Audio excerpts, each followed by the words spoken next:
Hindi lang puting buhangin ang makikita mo sa Umalig Island. Abay, meron ding pinipilahan ng napakaraming customer ang kilalang Yeng Cha Cafe sa isla ng Humalig, Quezon dahil sa kanilang masarap na pagkain at milk tea na suwak sa panlasa ng madlang people.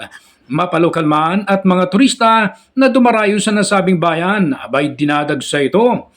Kapag nasagi ang pangalang Humalig Island, ay kilala ito sa mapuputing buhangin na sakop ng Polillo Group of Islands sa lalawigan ng Quezon na dinadayo ng mga turista dahil sa ibang klaseng buhangin na animoy isang golden white sand.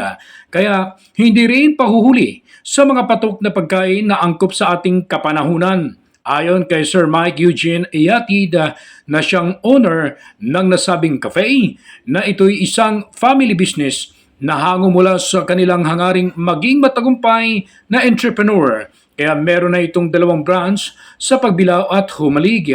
Mapapansin na ang kanilang logo ay merong malaking kahulugan na anuman ang hamon sa buhay ay mas nananaig ang paglipad sa alapap. Ang ibig sabihin, mas positibo sila sa mga magagandang pananaw sa buhay.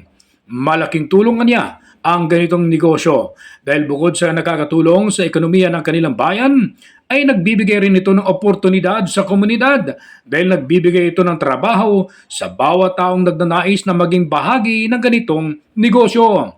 Kapag napasyal ka sa Humalig, lalo na sa panahon ng kainitan, abay bagay ka dito dahil kanilang milk tea at masarap na menu. Tsak busog-lusog ka dito kaya pasyalan mo na ang Yeng Cha Humalig at kapag natikman mo ito, malamang sa malamang, balik-balikan mo ito. Magpapahuli ka pa ba? Tara, sugod na mga karunda. Ayos po nila, palalaw na lasa. Okay na okay. Okay naman po, at saka maganda po ang facility nila. Hindi po kayo mag-aalangan pumunta dito dahil goods naman po yung service nila. Ronda balita mula sa isla ng Kaibig-ibig, ang bayan ng Humalig. Ako si J.R. Narit, naghahatid ng mahalagang impormasyon at balitang totoo.